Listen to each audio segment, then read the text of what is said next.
وہ عورت روز اس نوجوان کو دیکھتی، لیکن وہ بغیر اس کی طرف دیکھے سر جھکا کر اس کی گلی سے گزر جاتا۔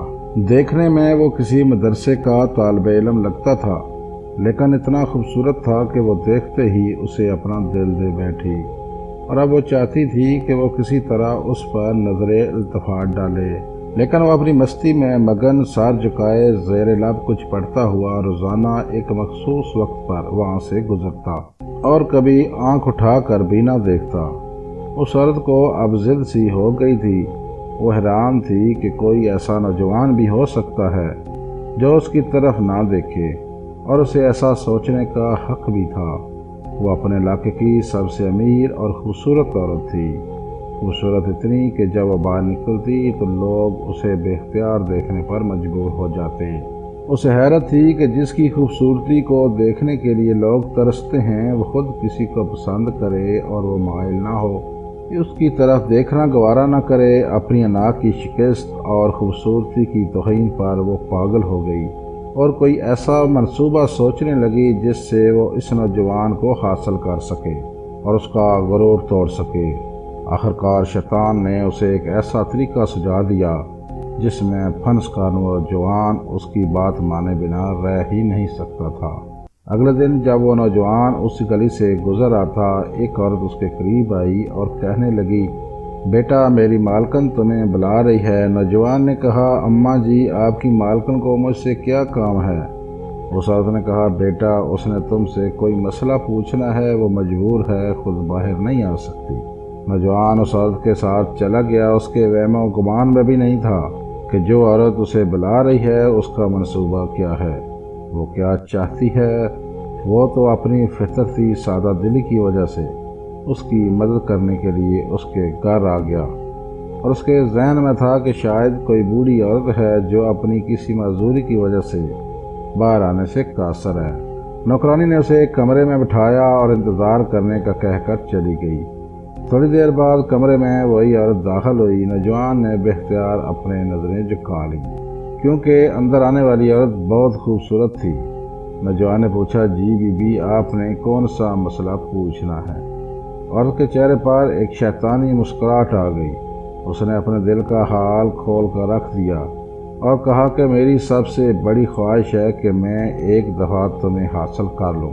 نوجوان یہ بات سن کر کانپ گیا اور کہنے لگا، اللہ کی بندی، اللہ سے ڈرو، کیوں گناہ کی طرف مائل ہو رہی ہو؟ اس نے عورت کو بہت سمجھایا، لیکن عورت پر تو شیطان سوار تھا۔ اس نے کہا کہ یا تو تم میری خواہش پوری کرو گے یا پھر میں شور مچاؤں گی کہ تم زبردستی میرے گھر میں داخل ہوئے ہو اور میری عزت پر حملہ کیا۔ نوجوان یہ بات سن کر بہت پریشان ہوا۔ اسے اپنی عزت کسی بھی طرح محفوظ نظر نہیں آ رہی تھی۔ اس کی بات مانتا تو گناہگار ہوتا، نہ مانتا تو لوگوں کی نظر میں برا بنتا۔ وہ علاقہ جہاں لوگ اس کی شرافت کی مثالیں دیا کرتے تھے، وہاں پر اس اس قسم کا الزام لگ جائے، یہ اسے گوارا نہ تھا۔ وہ عجیب مصیبت میں پھنس گیا تھا۔ دل ہی دل میں وہ اپنے اللہ کی طرف متوجہ ہوا اور اللہ سے مدد چاہی تو اس کے ذہن میں ایک ترکیب آ گئی۔ اس نے عورت سے کہا، ٹھیک ہے، میں تمہاری خواہش پوری کرنے کے لیے تیار ہوں، لیکن پہلے مجھے بیت الخلاء جانے کی حاجت ہے۔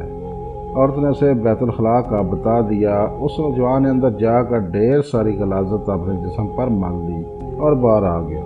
عورت اسے دیکھتے ہی چلا اٹھی، یہ تم نے کیا کیا ظالم؟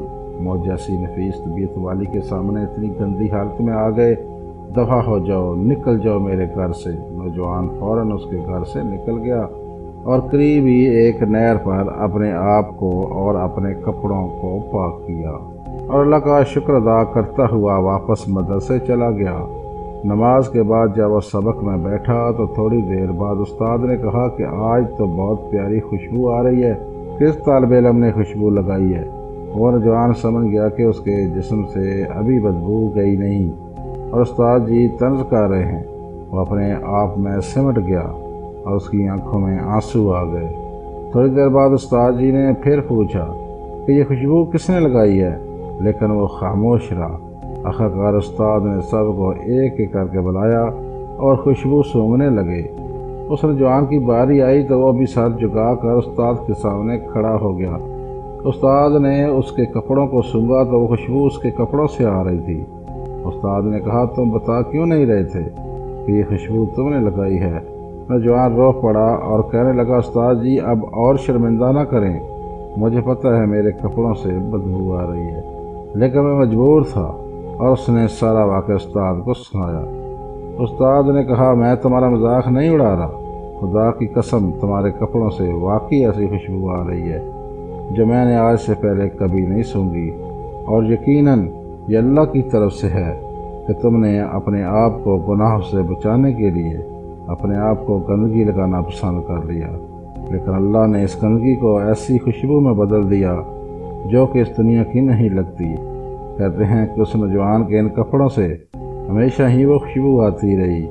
یہ واقعہ بالکل سچا ہے اور ایک عالم دین نے اپنے بیان میں سنایا تھا۔